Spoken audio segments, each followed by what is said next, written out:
السلام علیکم ورحمۃ اللہ وبرکاتہ۔ دوستو، قاری حنیف ملتانی رحمۃ اللہ علیہ کا بیان لے کر حاضر ہوئے ہیں۔ بیان کو مکمل سننے کا، آخر تک چلے دیر نہ کرتے ہوئے بیان کو شروع کر لیتے ہیں۔ آل محمد کما صلیت علی ابراہیم وعلی آل ابراہیم انک حمید مجید۔ اللہم بارک علی محمد وعلی آل محمد کما بارکت علی ابراہیم وعلی آل ابراہیم انک حمید مجید۔ حضرات علماء کرام، محترم بزرگوں، عزیز دوستو، کافی سارے عرصے کے بعد آپ کے شہر جھنگ میں حاضری کا اتفاق ہوا، اور اللہ جانتا ہے کہ اس وقت دل میں کتنا دکھ محسوس کر رہا ہوں۔ جب بھی جھنگ میں حاضری ہوئی، میرے دائیں یا بائیں مفتی عبدالحلیم رحمہ اللہ تشریف فرما ہوا کرتے تھے۔ آج سٹیج خالی ہے، آج وہ اللہ والا ہم میں نہیں۔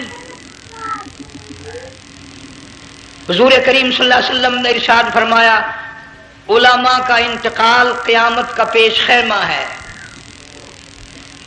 اللہ والوں کا دنیا سے اٹھ جانا گھنٹی ہے اس بات کی کہ قیامت آئی۔ پھر ایسا اللہ والا جو کبھی کسی کو لڑا کے راضی نہیں، کسی کو بھڑا کے راضی نہیں، پورے شہر کو ملا کر چلے کے چلنے والا، اللہ اور اس کے رسول کریم صلی اللہ علیہ وسلم کے صحیح راستے پہ لوگوں کو گامزن کرنے والا، آخری دم تک اسی کوشش میں، اسی سعی میں اور اللہ اللہ کرنے میں اور کرانے میں ساری زندگی گزار دی۔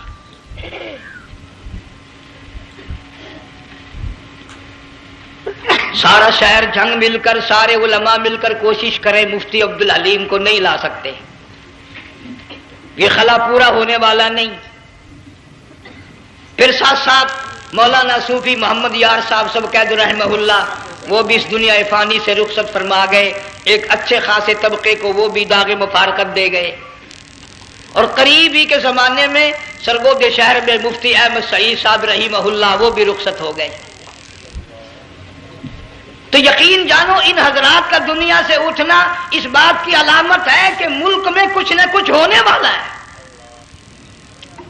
جب آگ لگتی ہے، طوفان آتا ہے، بارش آتی ہے، عورت اپنے بچوں کو تلاش کرتی ہے، ادھر آ جاؤ، بارش آ گئی، آگ لگ گئی، اللہ پاک بھی اپنوں کو پہلے بلا رہا ہے، یہاں کچھ ہونے والا ہے، تم پہلے ہی آ جاؤ۔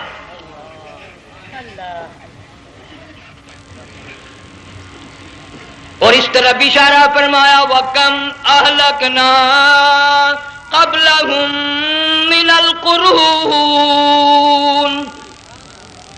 اللہ فرماتے ہیں میری زمین پہ عداوت نہ کرو، فساد نہ مچاؤ، قتل نہ کرو، خون نہ بہاؤ، ناحق لوگوں کا خون نہ بہاؤ۔ اللہ پاک کی زمین ہر روز صبح کو عرض کرتے، الہی لوگ مجھ پہ زنا کر کے چلتے ہیں، بدماشی کر کے چلتے ہیں، اجازت دے میں لقمہ بنا کر نگل جاؤں۔ مجھے اپنے اوپر ان کا چلنا پسند نہیں، مجھے اچھا نہیں لگتا۔ ہر روز آواز لگاتی ہے، ظالموں، بدکاروں، بدماشوں، میرے اوپر دندناتے پھرتے ہو، ایک نہ ایک دن میرے اندر آؤ گے، تمہیں پتہ چل جائے گا کہ میں تم کو کتنا دشمن رکھتی تھی۔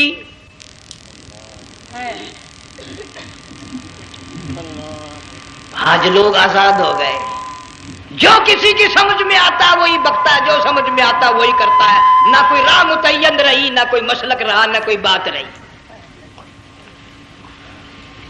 جناب مدنی کریم صلی اللہ تعالی علیہ وسلم کا بڑا عظیم تر صحابی ہے، بہت بڑا جرنیل ہے، سیدنا معاذ ابن جبل رضی اللہ تعالی عنہ، مدینے پاک میں بیمار ہے، آخری وقت ہے، دعا کرو اللہ ہم سب کو مدینے کی موت عطا فرمائے۔ بہت جلیل القدر صحابی ہے۔ علماء کرام نے لکھا ہے کہ جب موت کا وقت بالکل قریب آیا، معاذ بن جبل رضی اللہ تعالی عنہ نے رونا شروع کر دیا، رونے لگ گئے۔ علماء نے لکھا ہے اس وقت بھی مدینے پاک میں اب تک بھی یہ رواج ہے، جب کسی پہ نزع طاری ہو، سکرات طاری ہو، موت قریب ہو، جتنے پاس بیٹھے کھڑے ہوتے ہیں سارے اللہ کے قرآن کی تلاوت کرتے ہیں۔ صحابہ کرام آخری وقت میں قرآن مجید کی ہر وقت تلاوت کیا کرتے تھے، اس لیے حضور کریم صلی اللہ علیہ وسلم نے فرمایا قیامت کا دن ہوگا، اللہ پاک اعلان فرمائیں گے قرآن والے آگے آ جائیں۔ عرض کیا جائے گا قرآن والوں سے کون مراد ہے؟ حق تعالیٰ جل شانہ فرمائیں گے میں قرآن والا اس کو کہتا ہوں جو میرے قرآن سے عشق رکھتا تھا، پیار کرتا تھا، محبت کرتا تھا، اتنا پیار تھا آخری وقت تھا، ادھر موت کا جھٹکا لگا، ادھر میرا بندہ قرآن پڑھ رہا تھا، آج بھی اپنی قبر سے اٹھا میرا قرآن پڑھتا ہوا اٹھا، تم میدان حشر کا چکر لگاؤ، آج بھی ان کے منہ سے کستوری کی خوشبو آ رہی ہے۔ معاذ بن جبل رضی اللہ تعالیٰ عنہ قرآن مجید کی تلاوت فرماتے فرماتے رونے لگ گئے۔ کسی صحابی نے کہہ دیا موت سے ڈر کے رو رہے ہو، موت سے ڈر گئے؟ فرمایا نہیں۔ پھر کیوں روئے؟ صحابی کہتا ہے میرے دل کی تمنا میرے دل میں رہی، میری آرزو پوری نہ ہو سکی، میری حسرت پوری نہ ہوئی، میرا ذوق پورا نہ ہوا، میرا شوق پورا نہ ہوا، میری تمنا تھی گرمی کا موسم ہو، رمضان کا مہینہ ہو، میں روزہ دار ہوں، جہاد فی سبیل اللہ ہو، کفر اسلام کا مقابلہ ہو، میں کئی کافروں کو قتل کر دیتا، پھر کافر بھی اکٹھے ہو کر مجھ پہ ٹوٹ پڑتے، میرا ناک کاٹ لیتے، میری زبان کاٹ لیتے، میں اللہ کی حضور میں جاتا، اللہ مجھ سے پوچھتا معاذ دنیا سے کیا لایا؟ میں عرض کرتا الہی بولوں کیسے، زبان بھی تیری نام پہ کٹا کے آیا ہوں، اور روزہ رکھ کر آیا ہوں، نیت یہ ہے کہ تیرے محبوب کے حوض کوثر کے پانی سے روزہ افطار کروں گا۔ ان اللہ والوں کی یہ موت تھی۔ مالک بن دینار رحمت اللہ علیہ ایک عجیب نوجوان کا واقعہ تحریر فرماتے ہیں، گرمی تھی، دوپہر تھی، سورج اپنی شباب پہ تھا، بڑی سخت گرمی تھی، میں نے ایک نوجوان کو دیکھا، وہ پیروں سے معذور ہے، دونوں پیر نہیں ہیں، ہاتھوں کے بل زمین پہ گھسٹ گھسٹ کے چل رہا ہے، اور گلے میں کرتا بھی نہیں، سامان کوئی نہیں، سواری کوئی نہیں، کھانے پینے کا انتظام کوئی نہیں۔ مالک بن دینار رحمت اللہ علیہ فرماتے ہیں میں نے اس نوجوان سے پوچھا کہ تو کہاں سے چلا اس حالت میں؟ کہنے لگا میں بلخ بخارے سے چلا ہوں۔ تجھے یوں ہی ہاتھوں کے بل گھسٹتے چلتے کتنا عرصہ گزر گیا؟ نوجوان کہنے لگا اللہ والے 7 برس ختم ہو کر 8واں لگ چکا ہے، اس حالت میں کہ جی ہاں اسی حالت میں تیرا کھانا پینا۔ جوان کہنے لگا والذی ہوا یطعمنی ویسقین وَإِذَا مَرِضْتُ فَهُوَ يَشْفِينِ، اللہ ہی کھلاتا ہے وہی پلاتا ہے، بیمار ہو جاتا ہوں وہی تندرستی عطا کرتا ہے۔ اور نوجوان دوپہر بڑی سخت ہے، گرمی بڑی سخت ہے، میرے یہاں دوپہر کو آرام کر لے، قیام کر لے، کچھ دیر ٹھہر جا، آج میرے یہاں قیام کر لے۔ نوجوان رونے لگا اور کہنے لگا مالک بن دینار یہ 2-4 منٹ جو تیری ساتھ باتوں میں میرے خرچ ہو گئے، مجھے ان کا ہی بڑا دکھ ہے، میں اور اپنی اس معذوری میں ہاتھوں کے بل 2-4 گز گھسٹ کر اور اپنے رب کے قریب ہو جاتا۔ یہ جو تیری ساتھ بات کرنے میں تھوڑا سا وقت خرچ ہو گیا، مجھے اس کا ہی بڑا دکھ ہے، ارے تو تھک گیا ہوگا۔ جوان کہتا ہے تیرے دیوانے مگر چلنے سے رک سکتے نہیں، تیرے دیوانے مگر چلنے سے رک سکتے نہیں، پاؤں تھک جاتے ہیں دل ان کے کبھی تھکتے نہیں۔ میرے سامنے تھکنے کا نام نہ لو، میرے دل میں عشق کی آگ جلی ہوئی ہے، سوز و گداز کا سمندر طوفان برپا کر رہا ہے، میں نہیں تھکنا جانتا، میرے یہاں نیند کا سوال نہیں، آرام کا سوال نہیں، میں تو گھسٹ گھسٹ کر رب کے دربار میں حاضر ہوا چاہتا ہوں۔ پوچھا کہ جا کہاں رہے ہو؟ کہنے لگا بیت اللہ کی زیارت کے لیے چلا، روزے رسول اللہ صلی اللہ علیہ وسلم کی زیارت کے لیے چلا۔ کھانا پینا کچھ نہیں کہ نہیں، بس کہ منتظر ہوں اس گھڑی کا کہ کب وہ وقت آئے اور کب میں جا کر یوں کہوں کہ اے مدینے کی مہاجر سبز گنبد کے مکی، اے مدینے کے مہاجر سبز گنبد کی مکی، عرش ہے تیرے قدم کے فیض سے یہ سرزمین۔ کب وہ وقت آئے، کب میں مدینے کی گلیوں کو دیکھوں، کب آب و ہوا کو دیکھوں، کب مدینے کی بہاروں کو دیکھوں، کب گنبد خضرا پہ میری نگاہ پڑے، میرے دل کی تسلی ہو جائے۔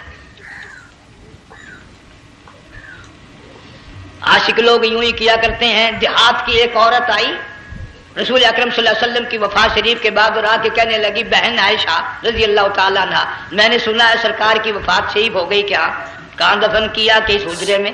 کہنے لگی مجھے دروازہ کھول کر قبر کی زیارت تو کرا دے۔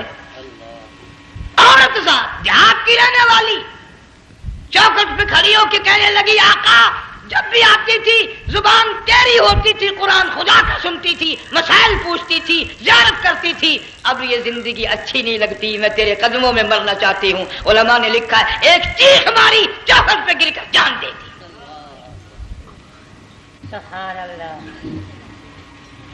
مالک بن دینار رحمت اللہ علیہ فرماتے میں بھی اس سال حج کے لیے گیا، مینا میں نے دیکھا کہ بڑا مجمع لگا ہوا ہے ایک جگہ، تو میں بھی گیا کہ یہ لوگ کیوں اکٹھے ہیں۔ میں نے لوگوں میں سے جھانک کر دیکھا تو وہی نوجوان بیٹھا ہے جس کو میں نے دوپہر کے وقت دیکھا تھا، وہی حالت ہے، گلے میں کرتا نہیں، گٹھڑی نہیں، تھیلا نہیں، سامان نہیں، اور رو رو کے یوں کہتا، مولا آج کسی نے دمبے کی قربانی دی، کسی نے بکری کی قربانی دی، کسی نے اونٹ کی قربانی دی، کسی نے گائے کی قربانی دی، میں فقیر ہوں، میں مسکین ہوں، میں بالکل مفلس اور نادار ہوں، میرے پاس تو یہ میری جان ہے، میں اس کی قربانی دیا چاہتا ہوں، قبول فرما۔ ہزاروں لاکھوں لوگوں کے سامنے ایک چیخ ماری اور مینا میں جان دے دی۔ اس حالت میں ان اللہ والوں کا آخری وقت آتا ہے۔ ایک ہم لوگ مرتے ہیں ایکسیڈنٹوں میں، سڑکوں پہ، ادھر موت کا جھٹکا لگ رہا ہے، ادھر منہ میں کنجری کا گانا۔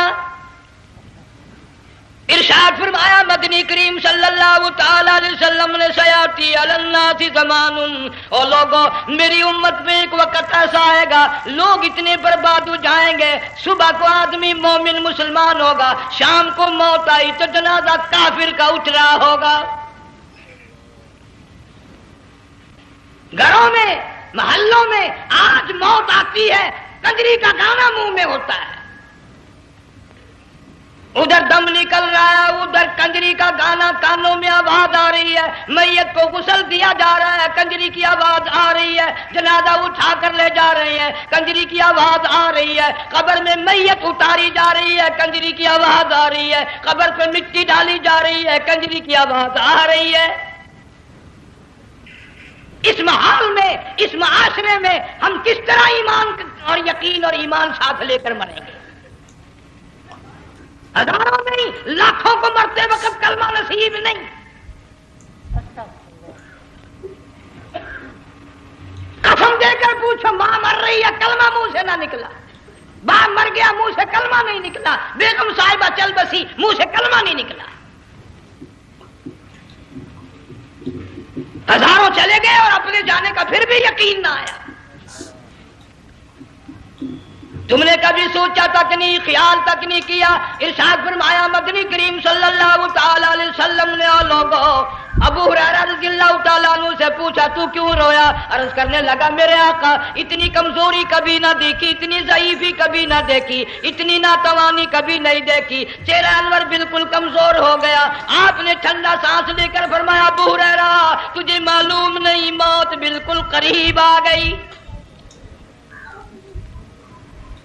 بالکل قریب آ گئی موت۔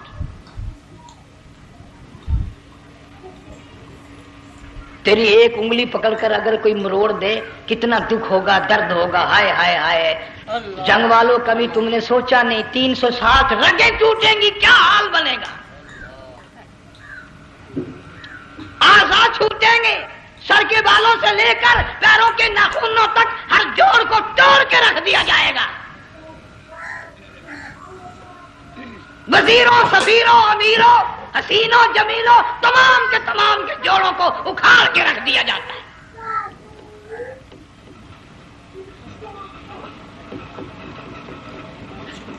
پروگرام تک نہیں مرد عورتوں کا کہ یہ دنیا کسی کی نہ بنی، قبر میں آخر جانا ہی جانا ہے۔ علماء کرام نے لکھا ہے کہ حضرت عیسیٰ علیہ السلام کے پاس لوگ آئے اور کہنے لگے نئی نئی قبروں سے مردے زندہ کر کے دکھاتے ہو، آؤ ہم ایک پرانی قبر پہ لے کے چلتے ہیں، مردہ زندہ کر کے دکھاؤ۔ عیسیٰ علیہ السلام تشریف لے گئے، فرمایا کم باذن اللہ، ایک نوجوان زندہ ہو کر قبر سے نکل کر سامنے آ کر کھڑا ہو گیا۔ عیسیٰ علیہ السلام نے پوچھا تو کون ہے؟ وہ کہنے لگا میرا نام سام ہے، میں حضرت نوح علیہ السلام کا بیٹا ہوں۔ تو پیغمبر کا دماغ تو پیغمبر کا ہوتا ہے نا۔ فرمایا تجھے تو بڑا عرصہ قبر میں گزر گیا، کتنے ہزار سال قبر میں گزر گئے؟ کہ جی ہاں۔ عیسیٰ علیہ السلام نے فرمایا یار ملاقات تو اللہ نے کرائی دی، قبر کا کچھ حال تو بتا، کیا بنتی ہے؟ قبر کا کچھ ماحول بتا، قبر کی خبر بتا۔ علماء کرام نے لکھا وہ نوجوان رونے لگا اور کہنے لگا عیسیٰ علیہ السلام تو قبر کی خبر پوچھتا ہے، قبر کا حال پوچھتا ہے، قبر کا ماحول پوچھتا ہے، قبر کا معاملہ مجھ سے پوچھتے ہو، آپ مجھ سے پہلے یہ کیوں نہیں پوچھتے کہ موت کا جھٹکا کتنا شدید ہے؟ نوجوان رو کے کہنے لگا عیسیٰ علیہ السلام کتنے ہزار سال میری موت کو گزر گئے، پر مالک کائنات کی قسم آج تک میرا منہ کڑوا ہے۔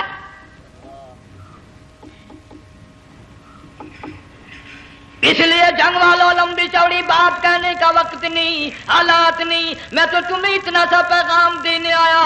کھانے پینے کا زمانہ ہے، میں جانتا ہوں تم کیلے کھاتے ہو، تمہیں کیلے کا ذائقہ معلوم ہے، امرود کا ذائقہ تم کو معلوم ہے، انار کا ذائقہ تمہیں معلوم ہے، انگور کا ذائقہ معلوم ہے، انناس کا ذائقہ معلوم ہے، آم کا ذائقہ معلوم ہے، ہزاروں پھلوں کے ذائقے تمہیں معلوم ہے، ہزاروں مٹھائیوں کے ذائقے تمہیں معلوم ہے، ہزاروں بیکری کی چیزوں کے ذائقے تمہیں معلوم ہے، ہزاروں شربتوں کے ذائقے معلوم ہے، پر تم نے جنگ والوں کبھی بھی قبرستان میں جا کر قبر والوں سے یہ نہیں پوچھا او قبر والوں ذرا بتاؤ تو صحیح موت کا ذائقہ کیسا ہے؟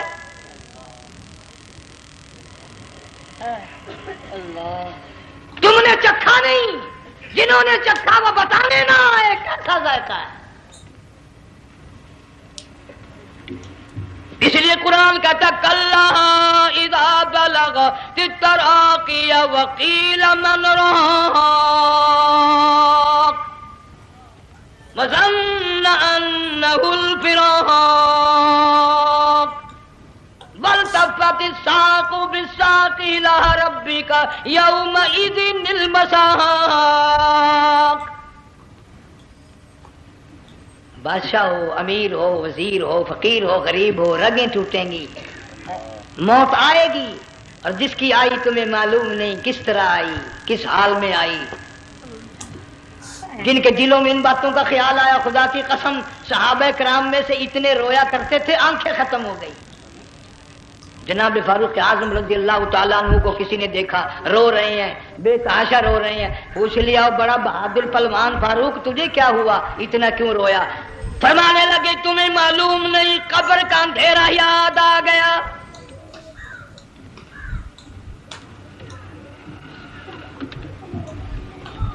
1,29,000 صحابہ کرام اس آخرت کے لیے قربانیاں دیتے آئے، اولاد کی قربانی دی، مال کی قربانی دی، جان کی قربانی دی، جو کرنا پڑا وہ کر گزرے، لیکن محمد عربی صلی اللہ علیہ وسلم کا دامن نہ چھوڑا۔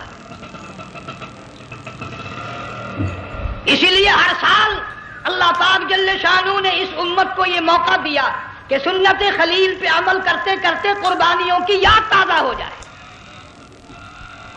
قربانیوں کی یاد تازہ ہو جائے۔ قرآن کریم میں جا بجا ابراہیم علیہ السلام کا اللہ پاک نے ذکر خیر فرمایا، یوں فرمایا ہم نے ان کے بڑے امتحان کیے، بڑی آزمائش کی، وہ ساروں میں کامیاب ہوئے۔ تم ہر وقت اللہ سے یہ دعا کیا کرو اللہ ہمیں امتحان میں نہ ڈالے، آزمائش میں نہ ڈالے، ہم امتحان کے قابل نہیں۔ یہ ہمارے جو امتحان ہوتے ہیں ان میں نقل ماری جاتی ہے، تو اللہ امتحان لے گا تو نقل کیسے ماریں گے؟ کیسے کام چلے گا؟ جناب ابراہیم علیہ السلام کو اللہ پاک نے ہزاروں امتحان میں مبتلا کیا، ہزاروں آزمائشیں کی، فَأَتَمَّهُنَّ، سب میں کامیاب گیا، سب میں پاس نکلا۔ ایک آزمائش ایسی بھی آئی، اللہ کی توحید کی وجہ سے، شرک کو مٹانے کی وجہ سے ابراہیم علیہ السلام کا سارا مصر فلسطین دشمن بن گیا۔ حضرت سارہ کو ساتھ لے کر چل دیے، ایک بیوی ساتھ ہے، اکیلا دم میں۔ یہاں تو لوگ محلوں میں شہروں میں کہتے ہیں جی میں اکیلا ہی ہوں، میں کیا کروں؟ اگر خلیل کہتا کہ میں اکیلا ہوں تو آج قرآن میں اس کا ذکر خیر کیسے ہوتا؟ پرواہ نہ کی، وہ کہتا میرے لیے میرا اللہ کافی ہے۔ کون کہتا ہے میں اکیلا ہوں؟ میری ساتھ تو اللہ ہے۔ مصر سے گزرنے لگے، بادشاہ کے ملازموں نے بادشاہ کو جا کے بتایا بڑی خوبصورت عورت گزر رہی ہے تیرے حلقے سے، بہت بڑی خوبصورت عورت ہے۔ کہ ملازم پکڑ کے لے کے چلے تو عورت ذات حضرت سارہ رونے لگ گئی، خلیل میرا کیا بنے گا؟ پیغمبر کو اللہ کی ذات پر بڑا یقین ہوتا ہے، فرمایا پرواہ نہ کر، میری آبرو میرے مولا کی آبرو ہے، چاہے جہاں چلی جا میری عزت کی حفاظت میرا اللہ کرے گا۔ فرمایا فاللہ خیر حافظا وہو ارحم الراحمین،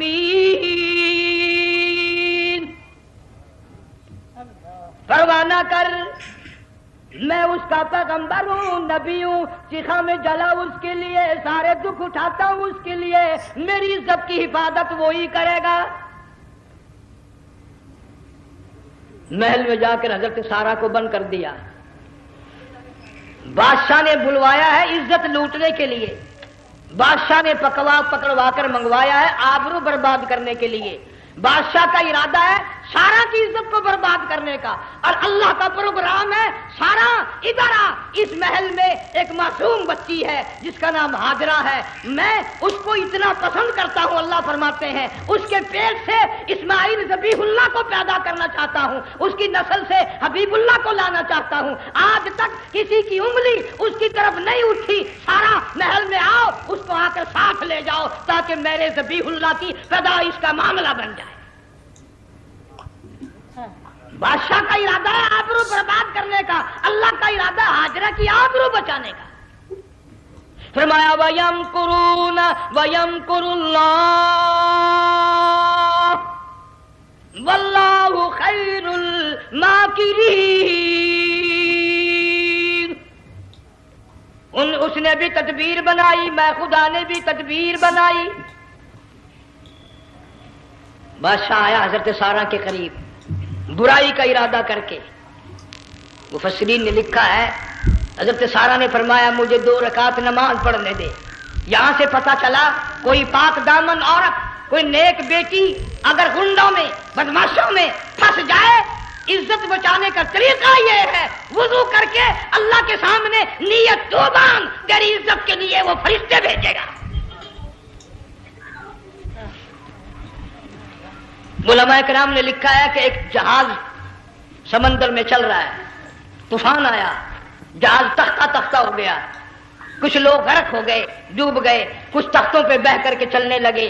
ایک عورت گود میں بچہ ہے، ایک حبشی نوجوان دوسرے تختے پہ بہتا ہوا جاتا ہے، اس نے عورت اکیلی دیکھ کر اپنا تختہ چھوڑ دیا اور بدماشی کے ارادے سے عورت کے تختے پہ آ بیٹھا۔ تم جنگ والے سوچ رہے ہوگے کہ ڈوبتے وقت بھی باز نہ آئے، یہ سیلاب آتے ہیں لوگ بدماشیوں سے باز آئے؟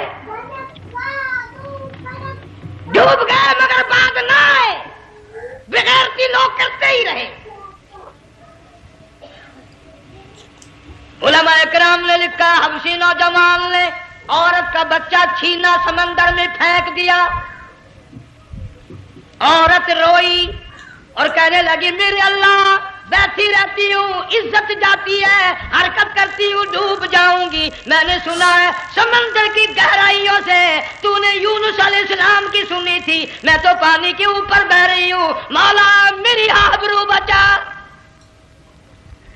میرا ایمان بچا، میری عزت بچا، تیرے سوا میری سننے والا کوئی نہیں، لا الہ الا انت سبحانک انی کنت من الظالمین۔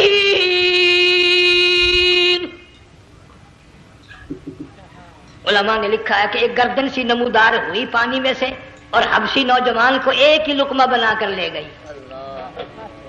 وہ تو ہر جگہ سنتا ہے، پکارنے والا بے بس بے کس ہو کر جب اس کو پکارتا ہے وہ ہر جگہ انداز پہنچاتا ہے، وہ ہے جو موجود ہر جگہ۔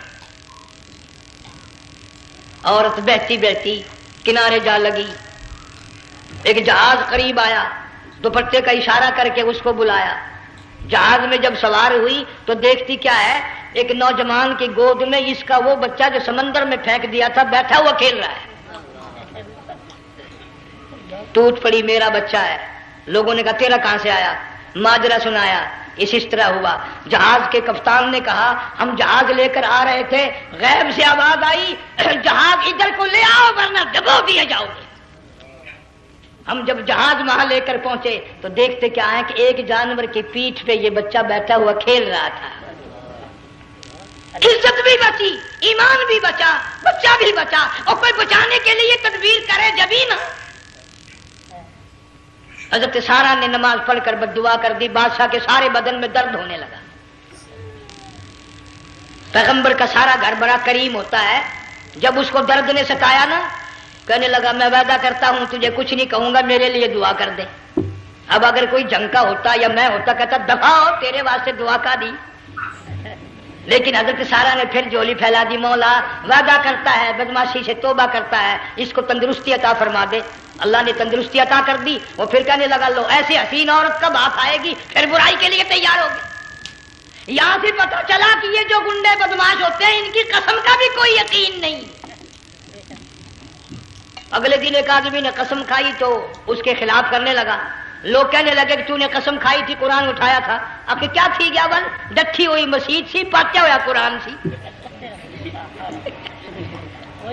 اگر ڈٹھی ہوئی مسجد سی تو پاٹیا قرآن سی، قرآن کے لا پورا سی جڑا میں چاہیا، مگر اسے یہ معلوم نہیں کہ تو نے تو پڑھا قرآن اٹھایا، ڈٹھی ہوئی مسجد میں اٹھایا، خدا کا جب غضب آئے گا تو وہ ادھورا نہیں آئے گا، وہ ادھورا نہیں آیا کرتا۔ 3 مرتبہ اس بادشاہ نے حضرت سارہ کے ساتھ ایسا کرنے کا ارادہ کیا، پھر دعا ہوئی، پھر بد دعا ہوئی، پھر دعا ہوئی، پھر بد دعا ہوئی۔ آخر کار کہنے لگا اپنے ملازموں کو کہ ہوئے بدماشو، عورت کے روپ میں کسی بلا کو پکڑ کے لائے ہو، کسی جن بھوت کو لے آئے ہو، اور کہنے لگا تو چلی میرے محل سے جلدی چلی جا، اور جاتی جاتی وہ کہا کہ یہ تیری خدمت کیا کرے گی، یہ بچی میرے محل میں ہے، اس کو ساتھ لے جا۔ حضرت سارہ کو ہاجرہ کو ساتھ کر دیا، سیانی ہو گئی، حضرت ابراہیم علیہ السلام سے نکاح کر دیا، اسماعیل علیہ السلام پیدا ہو گئے۔ اللہ میاں جب حضرت ابراہیم علیہ السلام چومتے ہیں، چاٹتے ہیں، ماتھے پہ بوسے دیتے ہیں، اٹھاتے ہیں، پیغمبر کا بیٹا خود بھی نبی اور آل میں آنے والا نبی کالی کملی والا صلی اللہ علیہ وسلم، کتنا حسین چہرہ ہوگا۔ اللہ میاں نے پھر آزما لیا، حکم دیا کہ اس ہاجرہ کو اسماعیل کو دونوں ماں بیٹوں کو وہاں چھوڑ کے آ جہاں سینکڑوں میل میں پانی کوئی نہیں، آدمی کوئی نہیں، رستہ کوئی نہیں، گھاس کوئی نہیں، پتا کوئی نہیں، جہاں بیت اللہ ہے یہاں کے بارے میں حکم دیا چھوڑ کے آ۔ اور اگر آپ کو نیند نہیں آئی تو مزہ آئے گا، اللہ نے یہ فرما دیا بتانا نہیں ہے کہ میں نے حکم دیا ہے، خدا حافظ نبی نہیں کہتا اپنی بیوی کو۔ آج لوگ ہر بات میں کہہ دیتے ہیں ہمارے پیروں کو پتا کل کو کیا ہوگا، ہمارے فقیروں کو پتا ہے پرسوں کیا ہوگا۔ اور بڑی مدت کی بات ہے، یہی موسم تھا، چماسا گرمی تھی، انارکلی لاہور سے ہم کئی ساتھی گزر رہے تھے، فٹ پاتھ پہ بیٹھا ہے ایک ملنگ، چاروں طرف لوگ کھڑے، بڑا مجمع، کافی دنوں کی تو بات ہو گئی، ہاتھوں کی لکیر دیکھ کر لوگوں کی تقدیر بتا رہا تھا۔ کسی کو کہتا تھا تجھے بڑی اونچی پوسٹ ملے گی، کسی کو کہتا تھا تیری شادی بڑی فرسٹ کلاس لیڈی سے ہوگی۔ وہ بابو تو کوڈا ہی ہو جاتا تھا، لیڈیوں پہ بڑے مرائے یہ لیڈے کوئی کام نہیں، رات دن بس لیڈیوں کے پیچھے ہی پھرنا ہے۔ میں نے اپنے ساتھیوں سے کہا، میں نے کہا میں بھی تقدیر پوچھتا ہوں اپنی۔ کہنے لگے شرارت ہو جائے، یہ منع کر ہے، ساری دنیا پر ہاتھ دکھا رہی ہے، کوئی شرارت نہیں، میرے ہاتھ میں شرارت ہے۔ 1 روپیہ لے رہا تھا وہ، میں بھی لوگوں میں گھستا گھساتا